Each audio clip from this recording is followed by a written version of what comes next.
Hey everyone, Shaun Stevenson here, author of the Throne series, helping you find your next retro read. And today, I actually don't have a retro read, unless you consider a book from a year ago a retro read, because it's a year old. But today, I actually have a newer book for you, and that is called The Chaos Grid, book number 1 in the Chaos Grid duology by Lyndsey Lewellen. Now, this book is a very interesting book, and we gotta talk about it. It is a YA dystopian sort of pretty much novel with some major sci-fi elements, and it's very fascinating because there's also a very strong romance subplot that is here, as well as a lot of mystery and intrigue, flashbacks, which if you have watched some of my channel before, you know flashbacks are not always my favorite. So let's talk about this book. The Chaos Grid, like I said, is book 1 in a duology, and this really is like the first half of a story.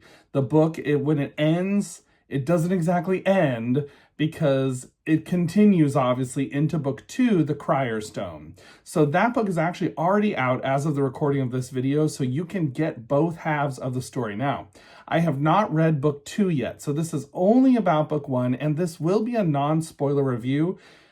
But I think I actually have to tell you a few things about the plot in order for it to make sense. In this book, Juna is our main character, pictured here on the front of the book. And Juna, she is entering what's known as the grid, which is outside these domed cities. This is in the future. It's in like 2200, somewhere in there in the future. And so Juna is living in a domed city with her aunt and uncle because her parents were murdered. And so she's living with her aunt and uncle, but she's trying to escape from them. So she decides to join what's known as the shippers, who drive these giant trucks through the grid, which is basically like the desert, and take supplies from dome city to these farm buildings and all different kinds of places throughout the grid. Now, the grid actually takes place in modern day Texas, but it's future Texas for them. And so there are all these different locations that they go to in this book. Juna joins this group of people called the shippers, who are taking supplies all over the place.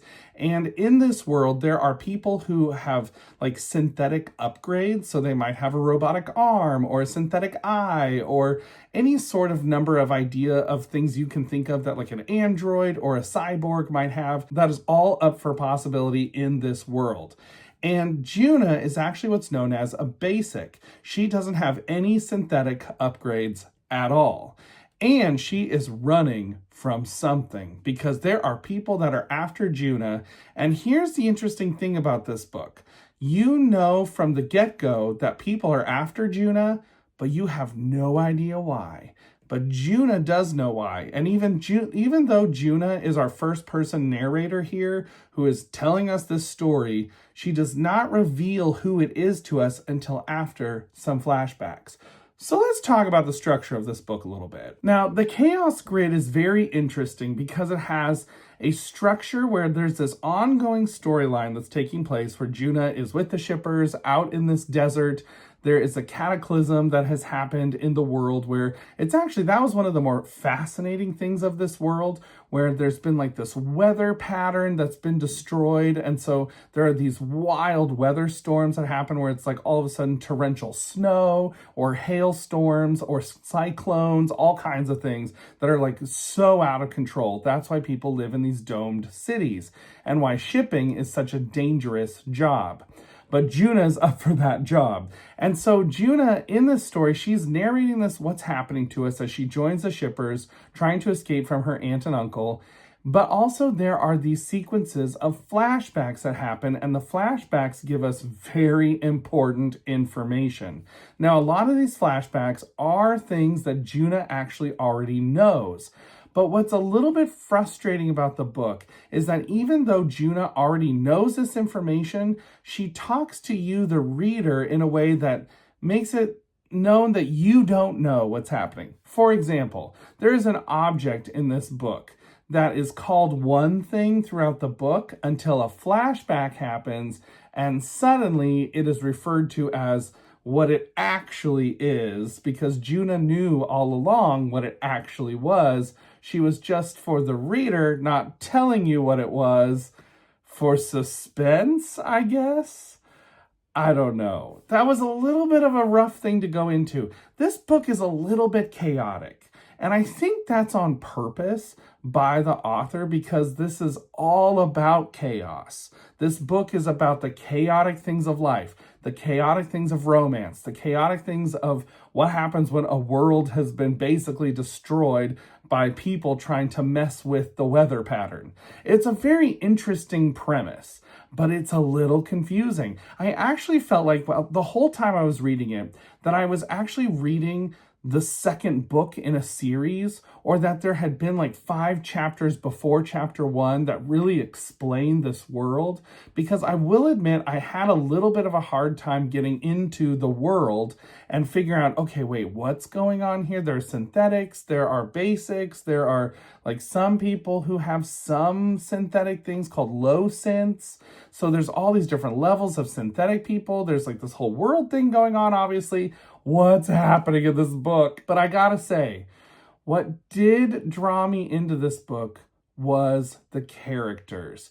The characters in this book are so fun and such great characters. So Juna, for example, is such a good narrator to this story. And I think she is a really good voice to tell this story in particular. Some of the characters around her are also super fascinating. You're instantly feeling like, oh, I want to go on a ride with these shippers in these trucks too, because it just seems like a really fun group of people to be around. And that's really the vibe of the whole book. You have like this adventure, this camaraderie going on. You have a lot of really weird, interesting things that are happening as well, because we're in so far into the future and there's been such a huge dystopian cataclysmic thing that's happened. And so you have mutated kind of animals and all kinds of wild things happening.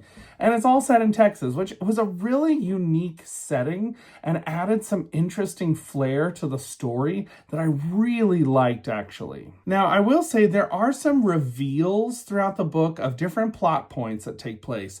And I've got to say, some of those reveals I felt like were not exactly surprising, but I didn't guess them either. It was more like, oh, okay, so that character is this and this thing is that.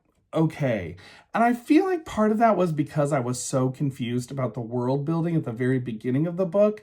And I actually went into this without reading the back of the book. I don't usually read backs of the books, but this is one where I actually recommend you should read the back of the book, because it'll give you some of those vital details that help you ground this story in a world and say, okay, here's where we are. This is what's happening. Here's a basic framework for the world so you can go into it knowing. And actually, some of the details I've shared with you in this review are going to help you understand that world a little better. I will say there were some things in the world building I didn't really get. Like, I wasn't sure, like, is there a government? Are these cities governing themselves? Is the United States still a thing, or is the United States gone? Are there other nations in the world still? Like, what's happening with government? That's just not really described. There's not really a description of like who is exactly like running things. I kind of got a vague sense that like tech companies in general are sort of running things, sort of like an Alien or Alien Earth sort of situation where you have like these tech companies that are kind of running stuff and not really governments anymore. And I do find that interesting, but that is like a blip on the radar of this book. And I don't know if that's going to be explored further in the second book. The way this book ends really makes you think that it could go that direction. There's also a very interesting biblical parallel here where the author is playing with the story of Jonah. And I thought that was kind of interesting. I am a children's pastor, so I always find when, Christianity comes up in a book, or faith or religion in general, I do find it very interesting. And so in this book, you do have this Jonah parallel that's happening, and some pieces of it are real obvious if you know the Jonah story from the Bible, but some pieces of it were real subtle, and I liked that quite a bit. I will say the world in general did pull me in. I did think it was an interesting place to be, and I wanted to keep reading. However, this was a slow read for me. It took me a couple of weeks to get through this book, and I feel like it did kind of drag my reading to a halt. I don't usually read books this slow, and so I was kind of thinking, oh man, why am I reading this book so slowly? And it wasn't that I was bored ever. I just didn't always feel the need to really find out what's happening next. It was definitely exciting. There are definitely action sequences. There are some really great moments. You have some interesting world building that happens in the second half of this book that I found more interesting than the first half of this book. But again, there's a lot of things kind of left out there that you're thinking, wait, what is that? What's going on there? How does that work?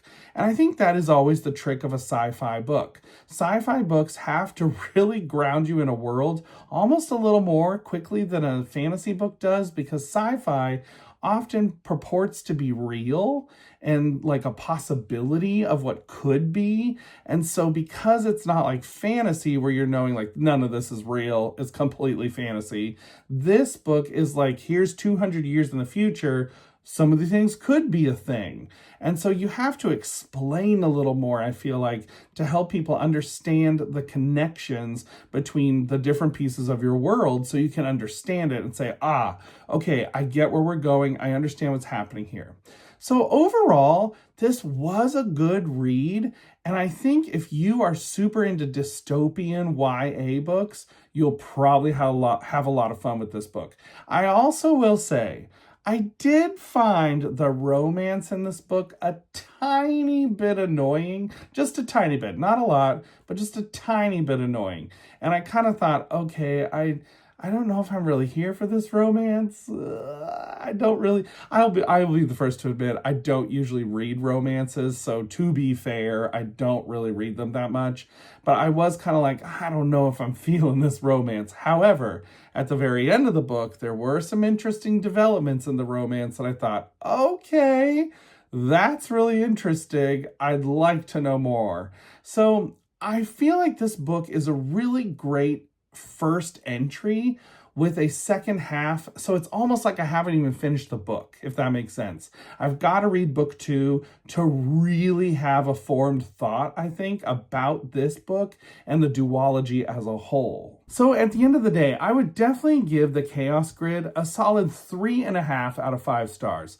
I think other people who are super into sci-fi, dystopian YA books probably gonna love this more than me, but I really was intrigued and I wanted to know more, and the whole time I wanted to keep reading, not necessarily to find out what happened, but just because I liked being in the world and I liked exploring here and there and having the pieces come together, because I thought, okay, this writer's doing something here. There is definitely something going on and I would like to know more about it. So I wanted to be there to find out those things. And like I said, the characters were great. That romance I didn't love till the very end, then it got interesting. So you definitely have some interesting pieces here. And again, I will say the flashbacks were not my favorite, but I am not a flashback fan. As if you've watched this channel, you know I do not like flashbacks very much at all. So I would recommend this book. I do think if you like sci-fi dystopian YA novels, you would enjoy this book. I think you'll find it interesting. So until next time, everybody, keep reading. Bye.